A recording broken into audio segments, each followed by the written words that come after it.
Stratagem 19. Steal the firewood from under the cauldron. During the Three Kingdoms era, warlords Cao Cao with 20,000 soldiers and Yun Shao with 100,000 soldiers had been skirmishing for months. Cao Cao's army was running out of food. His grain supply officer suggested using smaller measuring vessels to ration appropriately, and Cao Cao agreed. When the soldiers complained, Cao Cao killed the officer and claimed he had been embezzling grain. With the soldiers appeased for the meantime, Cao Cao sent a messenger to his base for more grain. This message was intercepted by Zhu Yao, an advisor to Yun Shao and a childhood friend of Cao Cao's. Zhu Yao and Yun Shao had a dispute, and Zhu Yao decided to defect to Cao Cao's side. He convinced Cao Cao that rather than be resupplied and continue fighting Yun Shao head-on, he should instead destroy Yun Shao's grain store, which he knew the location of.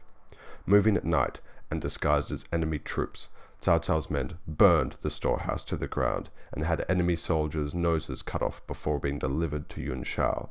Seeing the smoke and flame from their storehouses, and with the arrival of mutilated soldiers, Yun Shao's army was struck with fear and scattered in disarray. On the principle of steal the firewood from under the cauldron, Cao Cao deprived his enemy of both physical and mental sustenance, burning grain to destroy their supplies, and mutilating soldiers to destroy their morale.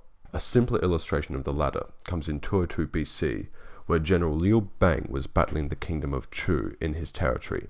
So at night, he had his men sing Chu folk songs, leaving the enemy too homesick and sad to fight. Steal the firewood from under the cauldron means, when the enemy has an edge, aim to deplete or steal his resources and sap his spirit, rather than resist directly. Interpret it for yourself. When your judgment has been clouded, separate physically from the people or environment to sap the resource of your distraction or negativity, or destroy the source to return to a state of alertness. In social and debate situations, if the enemy has greater social capital than you, destroy his reputation and the source of people's loyalty to him before attacking, if at that stage you even still need to.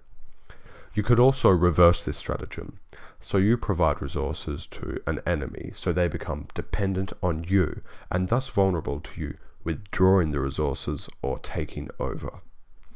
Good luck stealing the firewood from under the cauldron.